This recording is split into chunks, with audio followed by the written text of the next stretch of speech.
like Andrea, and I knew the spotlight was gonna be on me at some point. I would bring out Burn, but no, it's Cradle control. Oh, Here that's we cool. go up against Jorge, Chica on StifleNought, playing with the Superman sleeves. Now that's something. Oh, and Andrea gets stifled. Oh, okay. You rarely ever get stifled by a Tundra, do you? That doesn't happen very often. Also, it's so nice to see Stifle. Like Stifle is one of those, like I call them like legacy staples from like way back. It's so good to see the card still in action. But no second turn play. Yeah, okay. Is that the new one? Help me out again. Yeah, Talon Gates of Thor or something? No, it's Talon Gates of Madara. Close enough. Can we show that one on the screen? Like, let's. I don't even know how to type it. Talon Gates of Madara is probably one of the best additions to the Cradle control deck. And it was like released recently, right? We talked about it in Everyday Channel. It was in the commander set of the Modern Horizons 3, and this land reads like when it ETBs, you can phase out up to one creature, or your opponent's creature, but also your own creature, and it taps for a colorless, and you can also filter. So you can tap this and pay one generic mana to gain a mana of any color. It doesn't look too good for Andrea here. Okay, Andrea making use of the opponent's dress down, right? That's one of the things you can do. It removes all of the abilities from Endurance. In this case, also the one that it dies if it comes into play of an Evoke. So, yeah, not the fairest of trades. I get a 3-4 reach, you get a 12-12 trample. I know which side of the trade I want to be for that one. Oh, yeah. Also, Andrea playing the Talon Gate here makes me feel like his mana base must be in shambles right now. Oh, yeah, I mean, he completely ran out of lands. Like, this Wooded Foothills was everything, basically. Oh, man, what a brutal stifle. I'm not even sure if there's anything like Andrea can do at this point, right? He's about to eat 12, and then even if he draws a land next turn, he's going to play, like, one spell, and that's it. Like, then you can, like, jump block and try to hang on. Oh, my God. Like, how about... Oh, that's the classic one. That's how we used to do one? it. 24 points of power, of trampling power by turn 3. Yeah, that sounds like a StifleNought deck. Oh, yeah. Absolutely. By the way, I really appreciate Jorge's watch. I want to see what exactly it is. I like it. Looks a little bit like mine. Anyway, I'm getting lost in that. Ooh, look at that. Andrea, he came prepared. Is that anyone? Did he make it himself, or did he download it from somewhere? Is that like a famous layout? Like online, there are some dedicated folks, on that archetype, Cradle Control. Like Hello Newton is one of them. The Testacular, and a few others as well. Like grinding this deck like crazy on Magic Online, and this deck has a little bit of a strange history, I think, because I think they started with a regular Elves deck. And then Oakish Bowmaster happened, and the guys realized, oh, Glimpse of Nature is definitely not what we want to be casting. So they ended up cutting all of those and replaced most of the elves with like a lot of mid-range creatures. And like this deck doesn't look like elves at all at this point. It does run the full set of Gaia's Cradle, so it's kind of like a Maverick deck that runs Gaia's Cradle. Is that fair to say? I mean, Maverick does run Gaia's Cradle. Oh, right? But yeah, you're right. It plays like 4 copies, and like a big part of the deck is that you want to get the Cradle out. You still run the Reclaimers, and you also run the... I keep forgetting the name. The not Knight of the Reliquary. Oh, the White of Reliquary. White of Reliquary. Yeah, that's a good one. Actually, can we show that one on screen as well? Because that one's the biggest addition to the deck lately. And I feel like it has completely replaced Fiend Artisan in the deck, right? Fiend Artisan is gone now. I mean, that's a little bit the story of Cradle Control. There's like new cards that people are like, oh, this is the next big thing, and then it becomes a staple. And then like a month later, it's like, you know what, we got something better. We don't want you anymore. It's like, yeah, okay. Oh, by the way, Andrea playing the Alpha lands. Yes, Alpha Forest, sign me up, of course. That's what you do. Looks like the second game, at least he already has more mana on the second turn on the second game than in the complete first game. So, Prismatic Ending. Okay, Prismatic Ending, another card that we don't see all that much anymore in Legacy, but of course StifleNought, like in this kind of version, it makes a lot of sense. Oh, that's the White of Reliquary. All right. So what does it do again? We can sacrifice one of our creatures, right? Exactly, yeah. It's a 2-mana 2/2. It's +1/+1 for every creature in your graveyard. And you can tap and sacrifice one of your creatures to go get any land from your deck tapped onto the battlefield. And this guy also has Vigilance. Can it sacrifice itself? It cannot. It cannot. It's one of those child protection creatures Yeah. where you can't accidentally like miss something. But yeah, this one got dealt with as well by this time by Assaults to Plowshares. Chat is asking how many rounds. Probably like 9 rounds, I would guess, at 220 players. But we're right around the thing where it might even be more. But I think it would be 9 rounds. And all of that's going to be played today. So Andrea, Thoughtseize, trying to check out what's going on there on the other side. Let's take a look along with them. We got Dress Down, we got 2 more lands, and we got that new, people call it the White Deed, right? Where you pay like 2 colors and X, and then you destroy everything for X and less, except for lands, I guess. There you go, just another land. What do you pick up there? Oh, Tamio. No, that's the one that makes... it's not a treasure token, it's a clue token, right, in every attack. Maybe we can compare. Exactly. Yeah, you get a clue on attack, and if you draw the 3rd card in a turn, then you get to flip that Planeswalker. Well, Andrea says no time for that. That one's going to be fatal pushed. Honestly, this looks like Dark Maverick the more that I look at it. Seriously. Yeah, I think like one of the big differences between Maverick and Cradle Control is that Cradle Control doesn't run a lot of removal, but instead has like this critical mass of creatures to max out on Gaia's Cradle. So the white sweeper is Wrath of the Skies. This is a new one from Modern Horizons 3. You get X energy, and then you may pay any amount of energy and destroy each artifact, creature, and enchantment with mana value less than or equal to the amount of energy paid this way. So, as you said, yeah, very similar to Pernicious Deed. It's a little tougher on mana. You know, you need double white, and it costs X. So, oh, would you look at that? Jorge actually did pick up the combo, but Andrea ready with the second Thoughtseize to actually dismantle it. Yeah. Taking out that Dreadnought. Yeah, don't hate it. Don't hate it. There are like many more like stifle effects. There might even be a Hushbringer or like a Doorkeeper Thrall. You know, anything that has the same effect. Creatures don't have ETB effects. So what's that card in Jorge's hand there? It's not Superman. So much I can tell. Does Superman actually have a representation in Magic by now? Not yet. All these not universes yet. beyond. But you know, like there's gonna be like a Marvel set. Is there? I think so. Yeah. Is Superman part of Marvel or DC? Oh God. See, I don't know. I have no idea. Like people tell me, Marvel is like where people have like superpower. No, normal people get superhero powers, and DC is like superheroes try to be normal people. But I think actually no, it's the other way around, right? Because Batman is like a normal person, kinda. Yeah, kinda. Actually, what is supposed to be Batman's superpower? He can fly. I mean that I already consider. Batman cannot fly.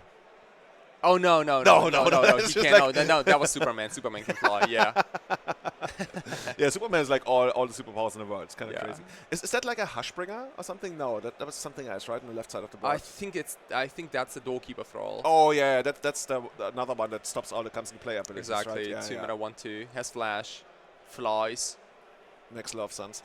Meanwhile, the quote-unquote elf stack playing a goblin here, which sticks around, and we dig through time. Yeah, you wish. We once upon a time, close enough, right? Curious what Andrea's gonna get there. We see a bunch of lands. We see a Reclaimer, another Thoughtseize. Yeah. Curious whether he wants that one. Like all of that stuff. Like Reclaimer is good, but not like the greatest pickup here.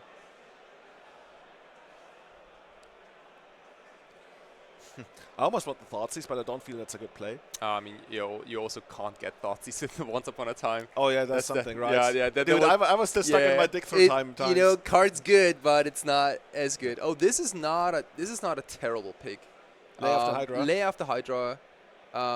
You know, if whenever you get flooded, you can basically boost all your mana into this one. You make like a giant creature at a turn. Doesn't trample or anything, but you know, it's just like a really nice to have big creature. Oh, we got a Spring Heart Nantuko bestowed on the Ignoble Hierarch. So the way this works is, this becomes a creature enchantment, and if the Ignoble Hierarch ever dies, then it falls off and becomes a creature on its own. And as long as it's enchanting a creature, whenever a land comes to play, on your side, you can pay 2 mana, I believe, and make a copy of that creature. Now, Ignoble Hierarch, not exactly the kind of most amazing creature to make copies of, but I guess the Exalted also kind of adds up over time, and like you also like you make your Cradle better. And why would you not do it in the first place, right? Right. And if you don't pay the 2, then you get a 1/1 insect creature token, which actually I wonder, is that actually maybe better even? We will see. We will see. Yeah. Either way, really good synergy with Gaia's Cradle. Also super interesting, how does it work with Dress Down? Once Dress Down is in play, nobody knows, but we'll figure it out. Dude, Dress Down and Bestow, that seems like a nightmare of a rules question. Oh, yeah. But at least here it's working out normally. Enchantment Creature, Insect Monk. Imagine showing that to Richard Garfield. By the way, who is that? That's like a player token, right? That's something like SCG-esque or something. Anyway, maybe we can see Andrea later on. Like, he's going to win the tournament, right? Did he announce that? I don't think he announced that. We are going to announce it for him, that he will make a bid to win the tournament. In the finals against our co-host, Callum Smith, right? Oh, please, Caleb came all the way from England to fight in this tournament. Yeah. We sang the praises. It was so funny to see like him playing against the Mirror in the first round, you know, like the classic Painter Mirror. Who won there? I don't know. Painter, probably. Yeah. I just saw a bunch of basic mountains, you know, that's all I saw. So Andrea running his ant farm over there, trying to make more insects. Eventually pumping the mana into Lair of the Hydra, I would guess. Good. Legacy sometimes can be so random, and that's what I love about it. Like, what is this? See, and there is the lair of the Hydra. Oh, we're sorting the creature? No. Well, there goes the lair. At least they're going to gain a little bit of life. Is there Query Ranger in these decks these days? There should be like a Query Ranger, like right? some people play it, some people don't. It's really good with those mana dorks. It's also really cool with Elfish Reclaimer. You can activate it like multiple times. And same with the Void of Reliquary. Yeah, also you can get more land drops for the Springleaf Natuko. Springheart Natuko. Oh yeah, that's what I was thinking. Dude, that's why we have you on the cast. Yeah, I'm glad I can contribute at least a little bit.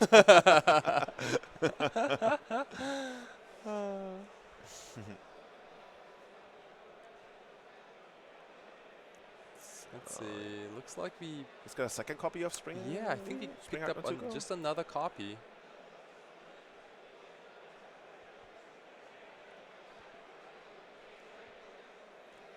Chat is asking whether like Thrall and Tuko works.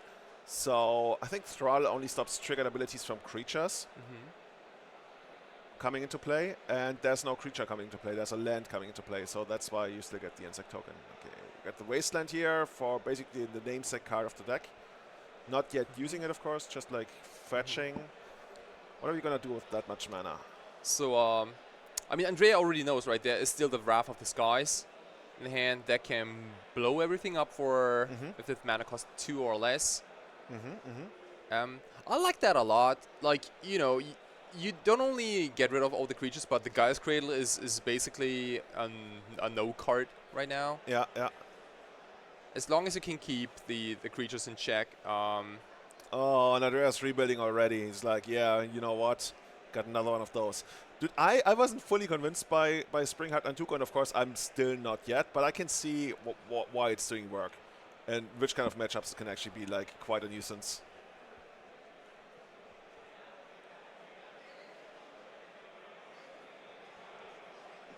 Okay, quick shuffle.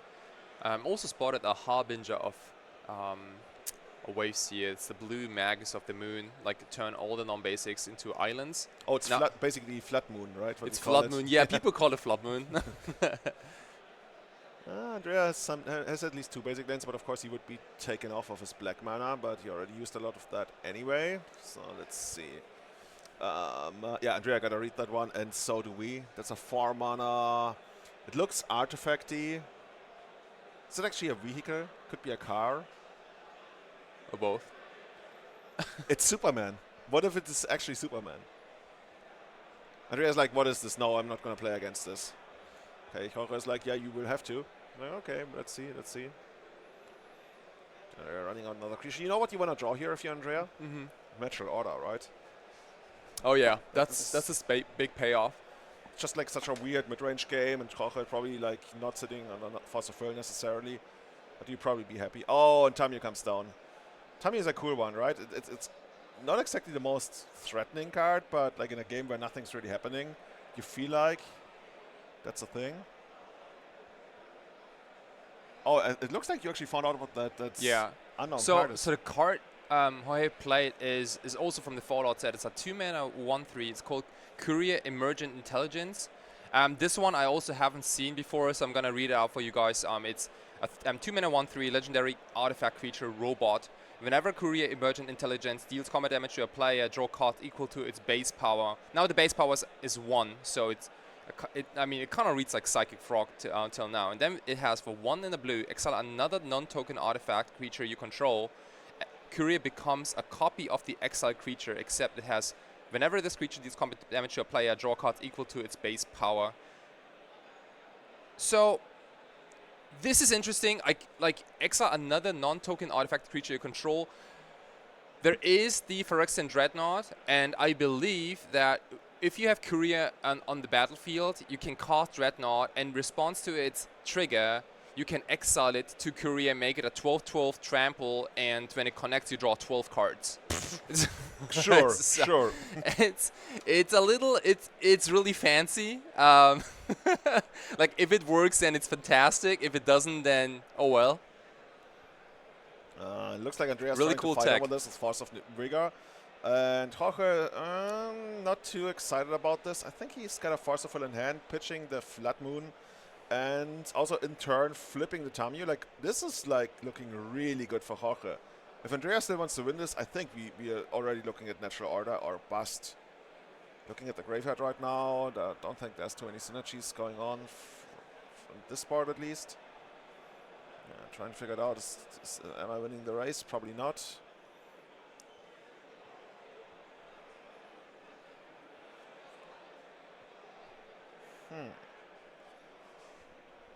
What do you think about Andrea playing Cradle Control? I'm surprised. I'm really surprised to see Andrea on a non-blue deck, I think. Like Andrea, I think like he top 8'd a Legacy GP in Bologna. I think that was like with Buck Delver. He's known for a lot of like tempo mid-range stuff with Brainstorm Ponder, Force of Will, Days, Wasteland, that sort of stuff.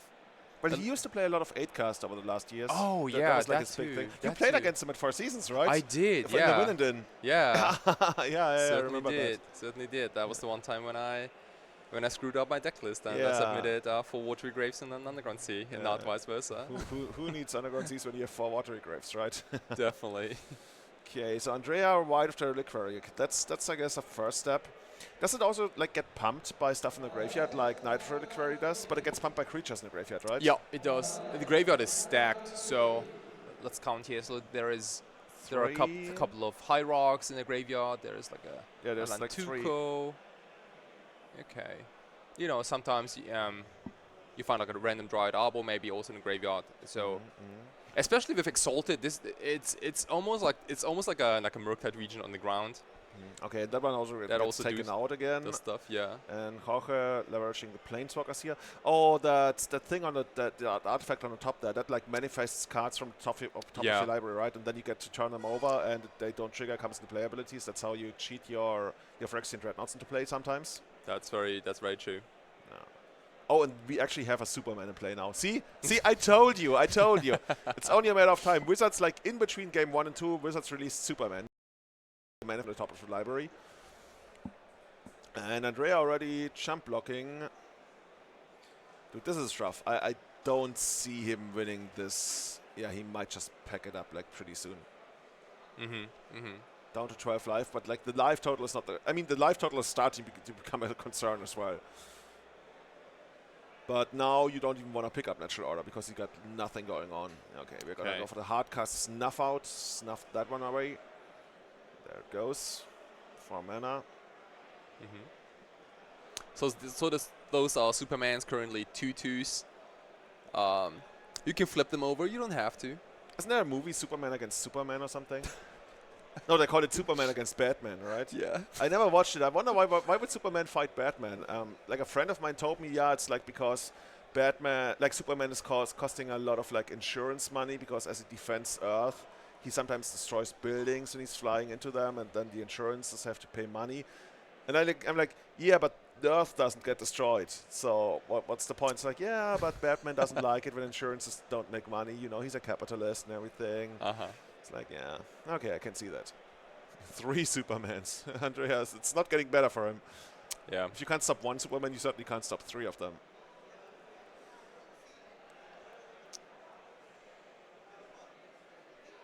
So Tamio ticking down. Getting back an instant of sorcery, it seems.